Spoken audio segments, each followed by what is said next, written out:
Hello? Hey, Hey, how's it going? good. How are you? Very well. Thanks so much for taking the time today.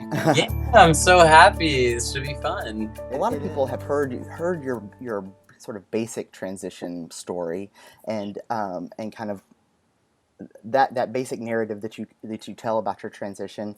Um, I'm wondering if you might tell it from maybe a slightly different angle and tell more like thinking about the ways that you've changed. I don't know what you were like when you were a kid, and the ways that you're the same, and the ways that you're different from when you began this process. Oh yeah, no, that's a good one. I would say that I definitely feel in certain ways that I matured like much more quickly than maybe even my peers did. Like especially my non-LGBT peers, like let alone just trans. Like, because obviously coming to terms with your orientation at a young age requires maturity. So I felt like the moment that I really asserted my identity, like from that point forward, like I just was a step up in maturity and then just kept on like a natural growth path from there. But that's something that I've definitely noticed in the years, the 8 years now. Not just age. I feel like there's definitely like something just like inherent, like very deep within me that like had to grow fast. Do you Do think you it's? think Oh, sorry. Oh no, it's okay. What were you gonna say? I was going to ask. Do you think it's because of the self awareness that you had? I mean, you think it kind of stems from that awareness early on that you were different, or that? Yeah. Yeah, definitely. Like, yeah, it required so much introspection that I felt like that introspection and then my perception of the world was much wider, like, than a lot that I witnessed around me, at least. Right. Yeah. And then, other ways, I think that it's hard to, a lot of it's kind of hard because I wonder, basically, I felt like I've definitely achieved a confidence like that I can recognize that's like very, very much like a foundation that a lot of what I do now is based on. So I'm not sure exactly how much age or transition really affected that, but I definitely feel like a more confident person.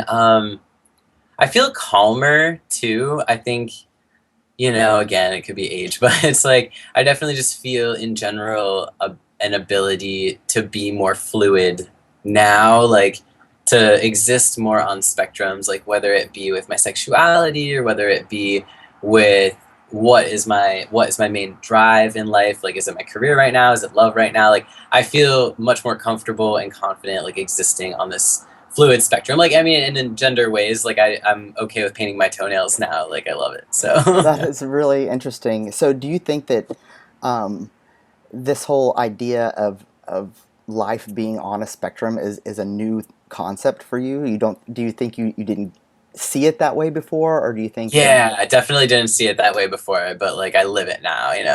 Right, and I guess you're right. There's a confidence that comes with I don't know. I don't know if it is transition and just finding that sort of balance within yourself that it makes it easier to express femininity, maybe, I don't know, or masculinity.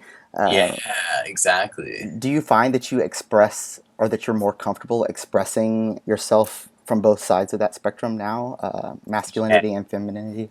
yeah, totally. Like I think that there was definitely a part of me that when first coming out did the like all the way masculine straight boy makes sense kind of, um situation. And then it was really in college when, I had a girlfriend for a while and then I had this new girlfriend and then my friend group there wanted to throw like drag parties and like so I would wear like my new girlfriend's like dress and like actually look like badass and she would even be like, I don't know why, but like you just look so hot in a dress. Like I don't know if it's like your masculinity showing through or if it's because like I'm just so attracted to you anyway. And it was like this really like funny confidence like boosting thing where I was like, yeah, I still look masculine in a dress. So, That's I like yeah, so I definitely like that was like the first dabble in like really just being okay with it, and then like ultimately like I just feel very open to like I don't even think of things like in that way anymore. Really, So like does it matter to you now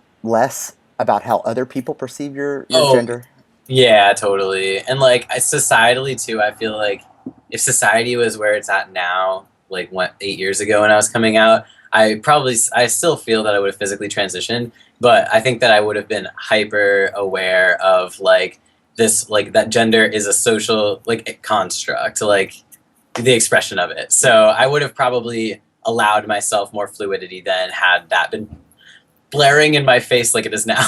Right. I mean, and I definitely see a change, a shift in just mainstream's perceptions of these ideas. So, I mean, I can see that attitudes are changing, people are Yeah. changing. So, how has your definition of gender changed in the last 8 years? Yeah, I guess gender for me it's more internal than it is external. Like it's definitely, I think that I focused a lot at the beginning on the physical changes and the reasons for me wanting that and feeling like that was right based on how it would appear to others. Hmm. So like instead of being like I feel that for myself like the ability to produce hair on other parts of my body other than my pits like would feel like would describe to me like more myself versus like I can't wait to grow a beard so that everyone can see my beard, you know, like Right.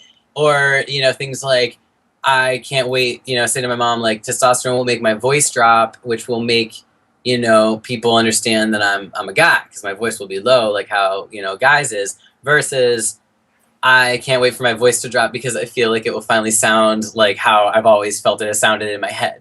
You Right. know, like I think the articulation of how I would describe gender would have been way more well-rounded. You know, could we go back 8 years but still have this here? But at the same time, just for like me as a whole, like it definitely is just it's more about how I feel comfortable with myself now than about you know society being comfortable being able to see me and put me easily into a box. You know. Right. Wow. So how I'm going to kind of, I guess, switch gears a little bit because you touched a little bit on relationships, and I'm curious about how your obviously your family has been supportive, and you have supportive friends, and I'm guessing you have a lot of people in your life now who've always been in your life. Has do you find that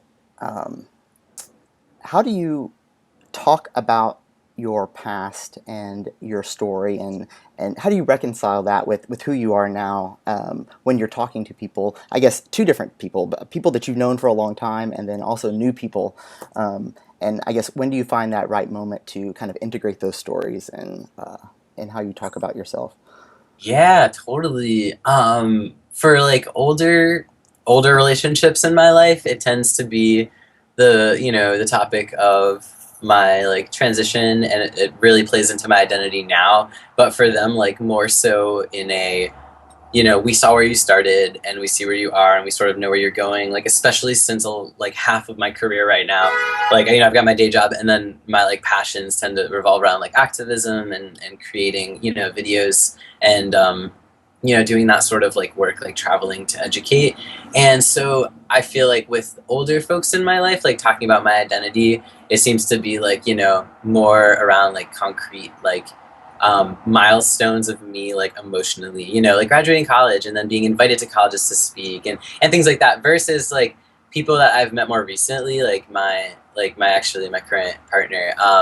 With her, it's like she is really interested in talking about you know, like the emotional and physical steps like along the way. So it feels like maybe the people older in my life, like those older relationships, like they can see me as like a whole, like as everything that's come together. Whereas I feel like sometimes with the newer ones, like even relationships in college, like I was sort of like it was sort of compartmentalized. Like it was like they think of me as this guy that they've known since they met me, and then there was like this totally different one before.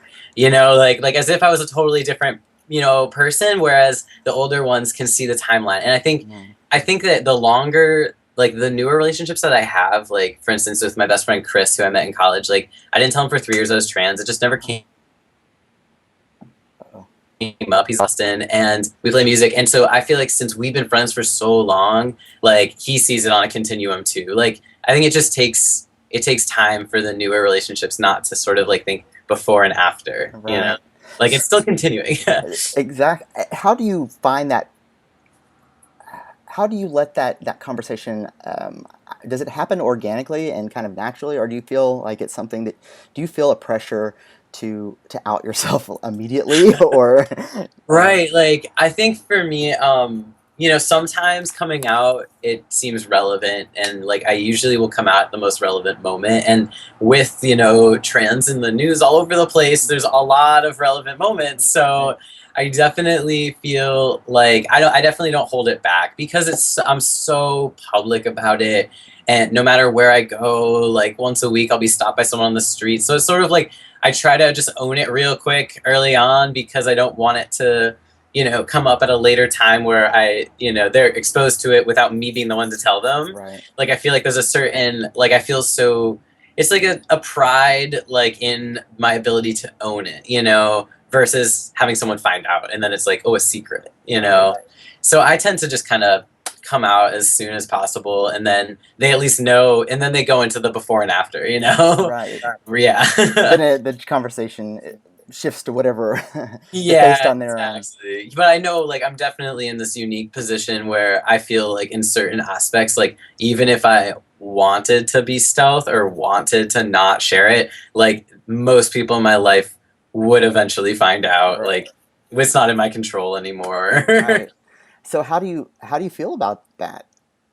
I mean, I feel good. I feel really good about it now, and I feel that is really nice because when I first was coming out and then going to college, I really felt pressured into this idea of living stealth and just as a guy, and like finally, to my family being like, I'm just gonna live as a man. No one needs to know, like just the guy I've always been, and that lasted for 6 to 8 months before I was like, it's really hard not to talk about my past honestly without revealing some details. Exactly. And so I guess I feel that because now I'm comfortable with it, that doesn't necessarily mean in 5 years I'm gonna want it to be, Skylar transgender as like the two words that are on me all the time. So right now I feel really good that I feel authentic in living out and honestly, and I feel like the energy that I've given to that and the positivity that I feel about that also comes back to me. Like the opportunities that have come, like speaking at colleges, everything feels like this very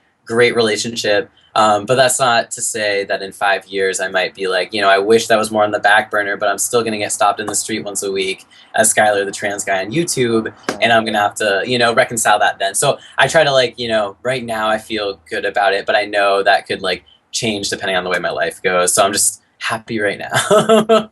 Well, that's awesome. Did you ever feel a certain expectation to be a certain kind of guy whenever you, I don't know, by society, or was there ever that the expectation, outside expectations, that because you were transitioning to male, that this is what male was going to look like?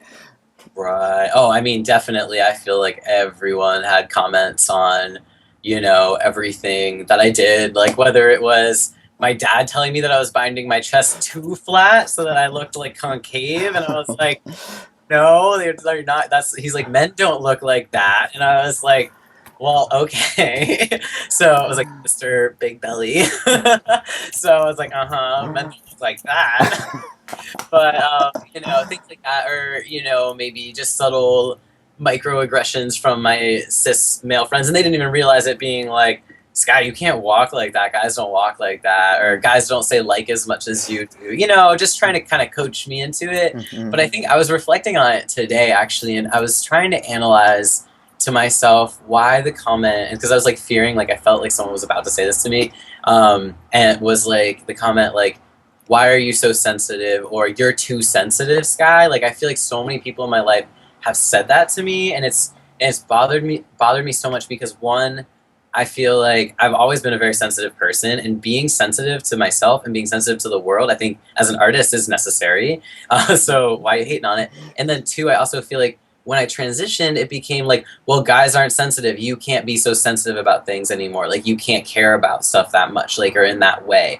And that started to bother me because I realized, my brother is cisgender and he's extremely sensitive. And I feel like his whole life he was told exactly that thing. And that's what made him just internalize it and never express himself like he can now, which is so good. But it caused so much it like heartache for him. Like it was so Mm-hmm. hard. And so for me, I just feel like that's just reinforcing what I think that every man, like to some degree, is sensitive, just like everybody, you know. And so it bothers me so much more now that I've transitioned that that is used as like only women and only feminine people are sensitive, when I just like I think that, you know, forcing into like the insensitive masculinity bothers me like the most of all the coaching, you know. For sure. And I think that was something that me personally, I had no awareness of the pressure that men feel to not express their emotions. Right. I Yeah. had no idea until after I transitioned, and then I became much more aware of the fact that, Mhm. they're taught that this is not the way a man is supposed to be. Yeah. So I'm interested, and so I feel like for me personally, that is one of the biggest lessons, I guess, that transition has taught me. And I'm curious about the lessons that you've learned and the lessons you feel like as trans people maybe we can bring to the mainstream world, and Yeah. to people. What are your thoughts on that? Right. Oh yeah. I think about that a lot because it's like sort of like yeah, seeing both sides like in a way, or at least like drifting enough on the spectrum to witness things that other sides of the spectrum weren't privileged to be able like access to. You know, like whether it's Perspective, as simple as yeah, whether it's as simple as the way people act in bathrooms, which is so different, you right? know, if you are going into which one.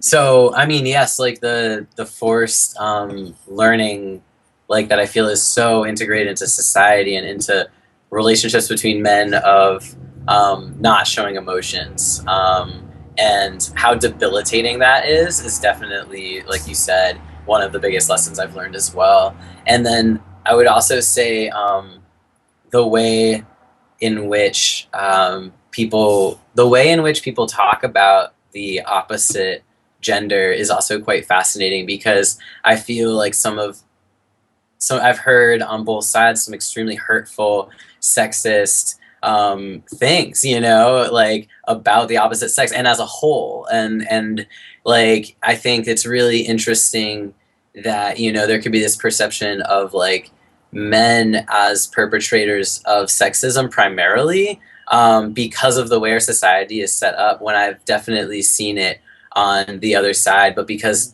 of the imbalance and equality, it just kind of gets blanketed over, but that hatred's still there, like, you know. And so, you know, it's just interesting, like I feel like it can't be really, it doesn't reach the male side because of the way, I don't know, whatever that is, you know. But just thinking about the ways in which like we are conditioned to sort of like be sexist, but only some of us are allowed to express that sexism, like. Interesting. And that's, I feel like that's really intriguing. But then also I think just honestly the gender inequality in terms of as simple as, and I've shared this example, like when at the bank, like I'm very sensitive because a lot of my tellers are women and I'm the head teller now, and but I was a regular teller before. And for instance, like the conversation would be like just like old, like honestly white men, like, you know, would come up and just be like, well, why is she your boss, like you should be her boss. Or Jeez. like, or people would say to me, like there would be a teller that had been there like a year longer than me, way more experience, and like the men would still say to me and be like, oh, so when are you going to be president of the bank, whereas they would ask the women like, oh, so did you get a haircut, you know, like Wow. that, those kind of comments. Like I think it's so fascinating just that it's so real, like it's so tangible. Like And now I'm guessing you're hyper aware of it now. I mean, it's yeah, impossible to ignore now that you because of that perspective, I think. totally. Yeah, totally. But like, whereas I think that maybe men who have always lived that way, like always just figure like, oh, well, people are always encouraging me to be presidents of things. Like I'm Hmm. sure that happens to women too. Just like in the same way that like someone recently brought up to me this idea of like like people that are generally considered attractive by the public being treated better in general than people that are generally not considered the most physically attractive. Like they might be the nicest people, but that the people considered like more attractive, like, so a lot of people's like partners were talking about this phenomenon, because the attractive person or the unattractive person isn't going to talk about themselves, but the partner would. And it was this interesting thing where the attractive people had no idea that, you know, not everyone would have like occasionally a door held open for them, or occasionally get like a free like drink somewhere. Just like they just thought to themselves, wow, like today's my lucky moment, like a lucky day. Whereas like for the unattractive people, like these types of little things would never happen to them. But it's just, I almost feel like that for men and for women too, is like, it just seems like that is normal because that's what everyone thinks like everyone else is. Like everyone else is emotionless, so it's normal for me to be too, you know? You have to have that contrast to see, Yeah. to notice your privilege or to notice whatever it is. I feel like It's you literally, it's so bizarre. Yeah. So I feel like the mediator in that. I'm like, wait, you don't see this, but they don't also see that either, you know? is that why? I mean, I'm guessing if obviously because you are an activist and you are using your voice, I'm guessing you feel a certain responsibility then to sort of equalize these two stories or these two perspectives, or at least to talk about it. And I don't know, do you feel responsible? I mean, do you, every time you notice something, do you, I mean, how do you choose when to say something and when to, speak up or provide that perspective? Yeah, right. That's, yeah, it can be really tricky because like, I mean, like with some of the examples I've given, like, you know, I would be in a space maybe because primarily my friends are tend to be feminine folks or identify as women. So just like that's just who I'm surrounded by. And so sometimes I'll be in spaces with just women where they'll talk about, you know, men and such. And one time I remember I made this like, someone made a comment just about, you know, kind of like men not, you know, expressing their like feelings, or that men don't have them because they had never seen them. And I was like, it's so interesting because I like, now that I've transitioned and I've been around cisgender men who felt like they could be vulnerable around other men because it like protects this manly secret, where I've just seen them like break down and cry over random things or just like weep. And I remember sharing that, you know, with this group of people I was talking with, and you know, it was really like enlightening for them. They were like, wow, you know, and also that's like amazing that they could, wow, like I just figured, why would they feel vulnerable on other men who are like, like why wouldn't they show that around women? And I was like, well, you know, it's the idea that it's the they trust them. It's who you trust. Right. You know, maybe you don't say I love you every day, but that's still your best friend who you trust. You know, Right. and so I think that, and sometimes I feel like it's relevant to cross that path, you know, and sort of expose it almost, it does sort of feel like exposing secrets in a certain way, like saying like, guys, did you know women's bathrooms are so clean? They treat them so well. Why don't you? You know, like you're like, I feel like I'm exposing a secret. You know, like they get free like perfume in there. Like, but sometimes if it feels like I'm just exploiting like my knowledge of having gotten privilege to both of these spaces, I won't, you know, bring it up. But if it seems like it could really enlighten the conversation or enlighten someone, I'll try to, you know, bridge that gap. I don't necessarily feel pressure 24/7, you know, to do that. It's sort of like,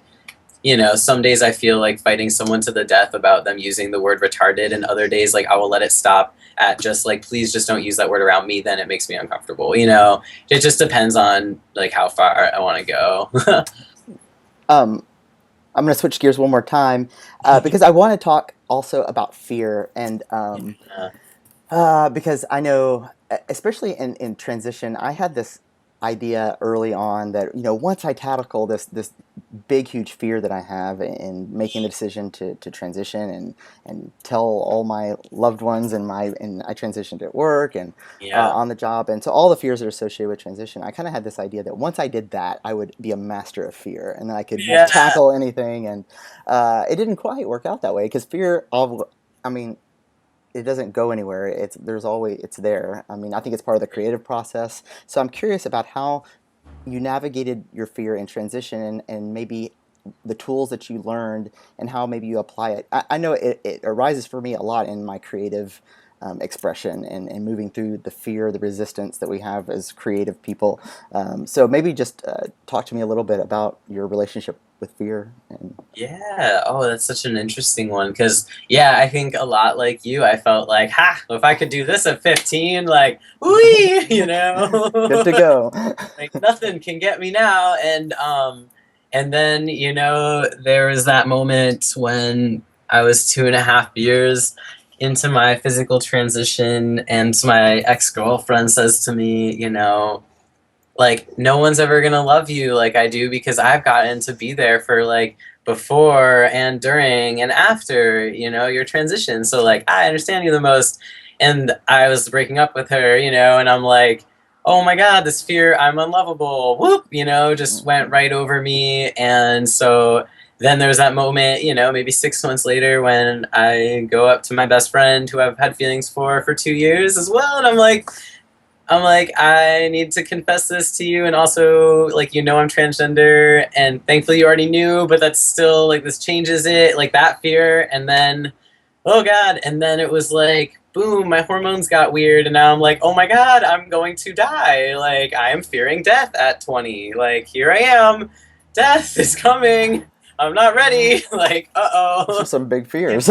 Yeah, some big fears, and I was like, ah, you know. And so, what I finally realized with fear and me is like, is that, and I think this goes along with just like how I've had to mature and like get this like confident base. And I'm not all like you can't always be confident. Like someone just slashes you down. Like even just I'm trying to beat this level in Zelda on the N64 that I beat when I was like 5, and I can't beat it. So I'm like, the world's slashing me down. I feel very vulnerable. But I Thanks, guess Zelda.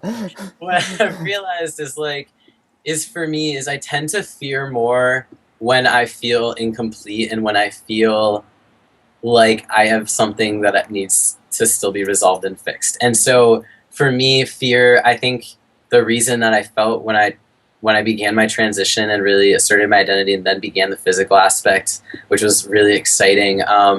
I think that when I felt that fear dissipate, it was because in that moment I was like, I feel whole, finally, I feel myself. And I felt that way for a long time and felt really confident because of how true I felt like I was to myself. But then, of course, other things came up, like graduating college.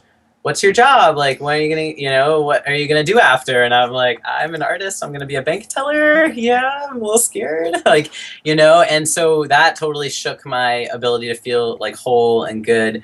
And so I would begin to fear things. Like I would actually fear death again. Like I would be like, I can't die. Like I gotta watch out because I still need to make up. I hurt this person's feelings. I have to make that up. I need to find a career. I need to move my cat. You know, a list of things to do. Whereas right now, I feel like I don't have that much fear because I'm not afraid. Like I feel good where I am, and I feel good with where my life is headed right now. That I don't fear death because should I act, you know, I can't control it. It's going to happen sometime. Should that happen right now, I'm not scared because I feel like, aside from calling my dad, which I'm going to do right after this, aside from that, I feel like everything is caught up. I feel good about how everything's done. I don't have any apologies I need to make. I don't have any I love yous that I haven't said today, you know? And so I don't fear as much, but, you know, on a day where maybe I wake up and I, you know, snap at my roommate in the morning because I haven't had my coffee yet, and then I go throughout the day, then I get like nervous about, I'm like, I fear, like, what if I don't get home and say sorry, you know? So my relationship with fear has become like based around like how good I feel in life and like my ability to rely on that wholeness to face the fears and not even see them as fears. That's great. I guess is it. That is actually an interesting sort of segue into my next question about your self-care and how that has changed since transitioning. I'm guessing your relationship with your physical body, is it different now? Do you find that you think about how you have to take care of yourself and to keep that balance or to keep yourself feeling whole? Are you more aware of a process now, or? Yeah, I mean, absolutely, and very aware of it. Like, I think ever since I began my transition, I think actually it really helped me. Testosterone gave me so much energy, and the outlet that I had for that was working out. And so it was getting to this point of being physically exhausted where I could let, you know, my body rest and my mind rest and get to sleep and everything. And I realized that early on, but then I would still sort of neglect that. When I started to feel weird, I would actually work out less. I would just kind of, you know, go into myself. And then, you know, it even happened this winter because the season's really affecting me bad up here. And so it really affected me this winter. And just like I wasn't going to the gym, and it was in my mind, oh, I should be working out, And then finally, like I got to this point where I reached out to my mom and I was like, Mom, like I've been feeling awful and I know what I need to feel better. I just don't have the money for the startup fee. Like, can that be my Christmas present? She's like, yeah, absolutely. I'll give it to you now. Let's start right now.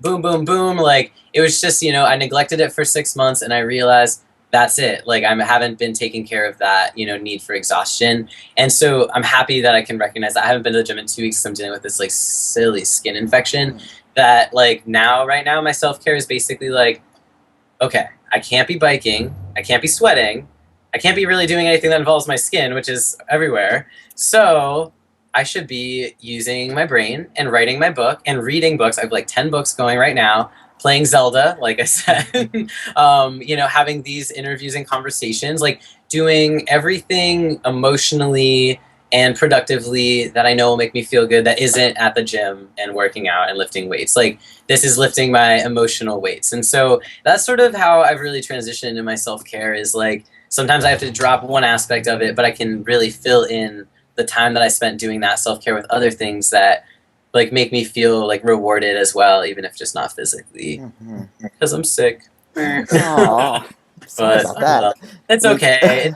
It's just like a long virus. It's just, I'm gonna make a video about it. In fact, in fact, I'm making 3 videos about it. Are you really? So I mean, videos are a creative outlet. How do you? Yeah, they are. Yeah, actually, you're right. That's a really great example. So it's an STI. That's what it is. And so, trans with an STI. That should be like my Craigslist ad. Trans with STI seeks same. So I was like, wallowing in myself for like 4 weeks. Like, my current partner's so okay with this, even though she didn't give it to me. She's like chilling with me with it. And like, then I'm like, retracting myself from the internet, like not so many selfies, like not feeling good. And then boom, I was like, wait, making videos and talking about this with my fans and being vulnerable with them, like that is what has helped me for the past 6 years. Like what am I, it's the same thing with the gym. I'm like, what am I thinking? Like, stopping the one thing that I know makes me feel good. So I made this Facebook post that was like, sensitive personal information. This really long thing being like, guys, like, why did I, withdraw from you? Like, you have given me so much support. Like, I need support right now. Why am I so scared to ask for it? Here's 4 videos I'm thinking about making. It's an STI. Here's what it's called. Please don't make any comments about it unless you've had it personally and have cured it. Like, otherwise, I'm just giving you the name so you can see what it is, and because it's really rare. And so I was like, okay, everybody. And within like 5 minutes, like hundreds of likes and like hundreds of comments, and now I think it has almost like 1,000 likes and almost 200 comments on it, just like of support, and everyone was just like, yes, make those videos, Sky, we want to see those videos. And I was like, okay, well, I'm going to VidCon, important things, but it was just like, so yeah, like, so that's a prime example. Like, one form of self-care is like, yeah, I make the videos like for me as an artistic way, and I make music for that, but really like it's when that thing that I create, the interaction between that thing, which is like an extension of myself, and my fans or friends that can see it or interact with it, is like, that's a huge part of my self-care for sure. Like, I'm afraid to make the STI videos because of the stigma, even though the video is going to be about the stigma. So it's like still a scary thing to do, but just seeing like, 1,000 of my friends and fans support me doing this, so I know I have 1,000 people on my side, and there's not going to be 1,000 haters. That's amazing. So I'm ready to take on the world.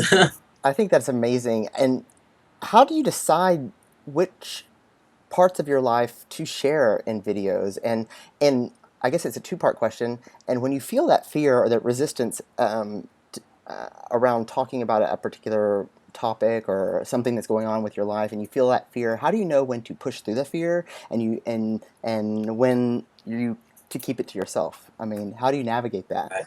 Yeah, totally. So I got so into the second part of the question, I forgot the first part. What was the first? Oh, how do you decide what to share? And right. What was the? And first how do part? I decide when to push back? And when? Yeah. Okay, I got the 2 parts. Sorry. All right. How do I decide like what moments are like significant enough or insignificant enough? Right. So that's so interesting, because I was just trying to think to myself, I'm like, well, of course, like I only share when there's something so significant that it feels worth sharing. And then I'm like, no, there's literally a video of my cat knocking my phone off my bed. That is not significant. Like, that was literally no purpose in that. So I think for me, it comes down to I tend to share like the moments that are meaningful for me, like even if they're meaningful in really small ways. So, it might just be a day to day, like here's something that, I did today or something that I thought about today. Like, 'cause I think so much, like I always just have so many thoughts. So sometimes I'll just want to share a thought that's even just like a silly thought, or other times something really significant will happen, like something bad at the doctor's, or a relationship starting or ending, or a surgery happening, anything like that, going to VidCon, a big event. And I think what it really comes down to is I try to just make it a well-rounded idea of what it is. So like right now, a lot of my videos are like, went to the White House, like went to VidCon, like these very exciting things. And I'm like, yep. And then there's some little ones in between being like, I'm so busy, but here's a little bit, blah, blah. And I'm like, yeah, this definitely accurately describes the past 6 weeks of my life for sure. So I feel like, whenever I felt like I had time or it's like having time to share, and compelled to do so, it tends to be an accurate reflection of, really when I had the time to do so, to share. And then with the fear for certain topics, like, oh wait, another thing actually on choosing what to share is there's also the biggest thing for me is I will only share something, and this feeds in the next thing, is I will only share something if I'm okay knowing that my future wife could be reading this, that her parents could be reading this, that my children could be, watching this, that my mom is watching it, that my grandma is watching it, that my dad is watching it, that my professors are watching it, that my boss is watching it. So I am so aware that I need to be okay with literally broadcasting it to the world, to my downstairs neighbor who is watching it, right? I know that she is, and my across the street neighbor randomly watches my videos. He was running in my shirt, and I was like, oh my God. Yeah, so I know, I'm like, literally, I just have to be it's like microphone on the mouth. I need to be okay with saying this. So for example, like with my brother, it has been very difficult because I know that if I put that information out there, I can't share it because it could hurt him. Like that's not, like he could not stand with that microphone right now, so neither can I. So and for things like when my mom's like not doing well with her health, like maybe as a family we want to keep that private, and so I just don't talk about it, versus I will maybe 3 months later talk about it in retrospect, when it's a comfortable thing to talk about. So I think that's another big thing, is I only share things if I know it only affects me, or if it affects anyone else, that they're okay with it, microphone to the world, and so then coming down to like the fear thing, I guess it really basically either I need to have no fear about what I'm about to do, which sometimes is the case. So for example, I shared, oh yeah, I guess I shared, it was actually, it wasn't in video form, but on the panel that I was on, I shared that in the past year, I kissed a boy for the first time since transitioning. And that's, like that was like a big thing for me to share, but I have gotten to a point where I've got no fear about it. Like I told my current girlfriend, my mom knows, like, you know what? So I had gotten to that point. Whereas, for example, like that in contrast with the STI videos that I'm about to make, is I obviously I was fearful when I put that post out on Facebook, but it was through my audience and my fans' reaction that now I'm not scared to do it because I know they're there. So I think, either I have to be fully unafraid, like know it's something that was scary, but I'm over it and I can deal with whatever comes my way, or if I'm still scared of it, be able to share it with my fans, knowing that they are going to be supportive of it. Makes sense. So I'm curious about, since we talked a little bit about gender and how it seems that I'll speak for myself. I am more aware of how it exists on a spectrum, and I think that I'm also more aware of orientation. I think that a lot of the labels that I used to wear are irrelevant now, or that I need more of them, or not just a single label works for me anymore. How do you, what labels do you claim now, or do you think they're irrelevant? I mean, or does it matter? I know, right? I wish, like, there have definitely been moments where I have felt like labels are such a thing of the past, like, why bother? And living in where in my mind I'm living in a post-label society. But the truth is we still live in a label. I still live in a labeled society, and because of the work I do, it's important for me to still interact with and claim the labels that are deemed relevant to my identity, or at least acknowledge ones that I've claimed in order to continue doing the work that I'm doing within communities that are still existing due to the labels. Like, what a bunch of jargon that was. That was like, God, I should just write a gender studies paper like that. Ugh, that was so bad. A Like, plus. okay, my post-label society, post-labelism. I like it. I like it. Yeah, so like the fact is, while I would love to live there and I can see it, there's not enough that for me right now. I claim the labels transgender, man, queer, pansexual. For if we're just doing gender and sexuality labels, then also transmasculine, and I would say, you know, trans man or variations of that trans guy. I wouldn't say trans male because I don't identify as male. For me, that's a very just biological term, and I don't need to adopt it because man's good enough for me. So that's how I feel about it. And I mean, previously, I would say like right now, I feel comfortable sticking. You know, like I feel like I've got lots of legs, and they're all stuck in these doors, right? So it's like going, you know, being pansexual, but also identifying as queer. And the differences, you know, some queer spaces maybe don't acknowledge pansexual identities, or some queer spaces actually aren't even really safe for a trans masculine person, or you know, and trying to find the Venn diagram of these spaces. But I feel that it's important for me to, you know, in those spaces, I can claim those identities and feel comfortable. I think that probably when I began my transition, I would have just said I'm, you know, a man, and maybe I would acknowledge transgender man, and straight probably would be the three. So I'd say that my, you know, as you've also acknowledged, like it's become much more fluid for me, and so my sexual orientation opened up. Like I didn't fall. I mean, don't want to say it opened up. I think that I began to express it. I didn't fall into the straight trans man narrative naturally, but I tried to, and so I think with that. But labels, I do think, should be a thing of the past eventually. They are just, I mean, they are just sort of important, I think, in a way to signify community and safe spaces, because, like, you know, I think there's I do say sometimes, you know, I have primarily queer friends. Like, I exist in primarily queer spaces. I live in an all queer household. Most of my friends' households that I go to are primarily queer, and have cats. So, I mean, it's like, there's something nice about that, but then it's like, you know, then I think about my current girlfriend and even my ex-girlfriend who existed in straight communities and as allies to the queer communities, didn't feel like they're in queer spaces, started dating me and realized, well, you know, I am in a queer relationship and I'm at least a little bit queer, and now I'm in queer spaces, and even after those relationships ended, that they still exist in queer spaces because of this experience that they've had in their life. And so, I mean, that just makes me wonder, I mean, maybe it's just the girls that I'm attracted to tend to be just naturally queer. I can just sense it. But, like, I just start to wonder at some point, like, are we going to assume, you know, sexuality or sexual orientation or gender identity about people? Like, is queer even going to be a definable thing? Like, is it like everyone is a little bit queer? Because, you know, that's what queer people say. They're like, everyone is a little bit queer. So at some point, if we acknowledge that, yeah, then it's just like you're human, and that's, you know, we just that becomes our only label.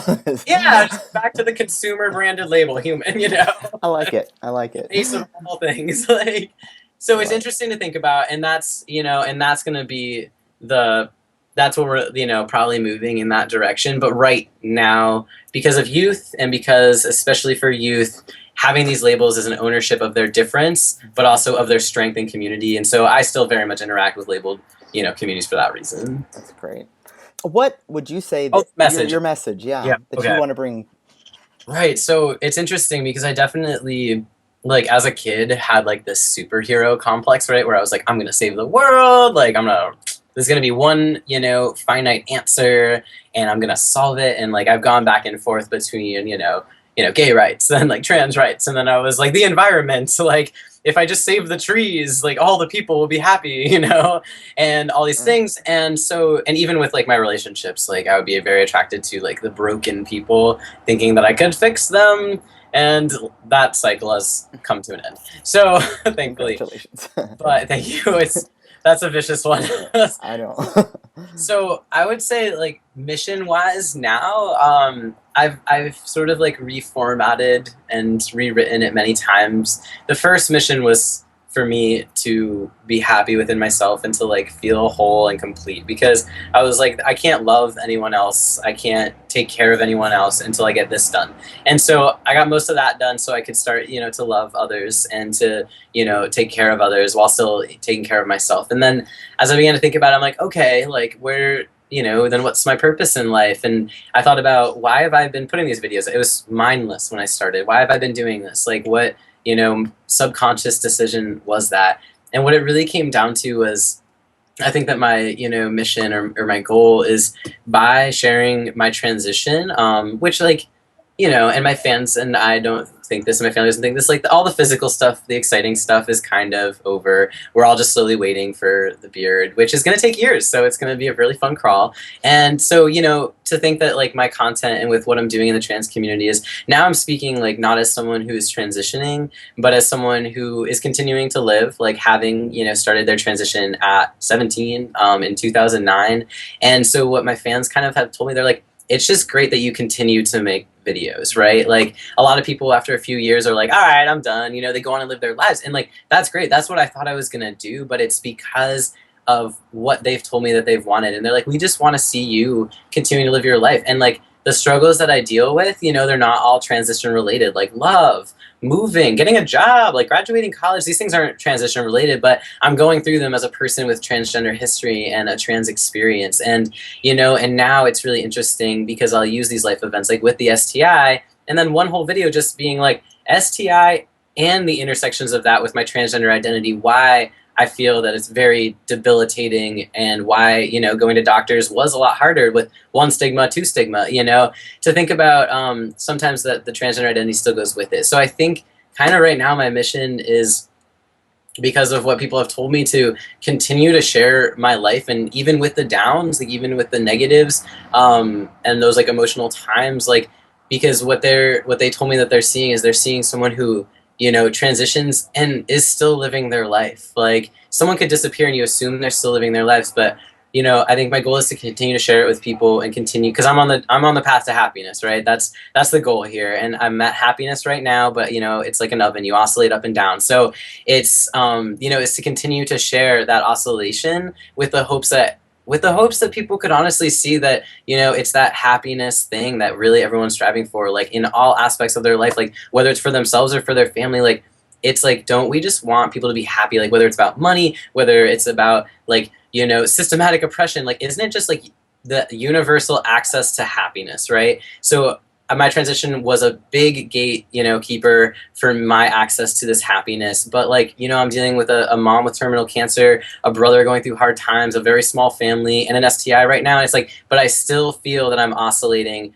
around this like core happiness. And I think that my mission right now is, you know, it took me, I don't know, maybe I was like 20 when I first like felt that root within me. So I guess my mission is like, no matter what age someone is watching my videos, like that I just continue to share, you know, this core happiness, and see that like when you strive for it, like when you see it, you know, maybe like you'll strive for it and you'll achieve it, and it just spreads. It's like pay it for it just spreads. And so I think that's my mission, is to see like how far that like happiness root can spread, because like it's, you know, aside from just the happiness thing, like some people that I mentored in 2009 have opened gender clinics and are mentoring hundreds of trans kids in their communities. Like that sort of spread. Like I think my mission is to continue to share, because the more I share, it just seems the more I see these beautiful people, extraordinary people continuing to reach their dreams, and then that just inspires others so much. And like that's what, you know, that's what was before me and what I still experience from my idols.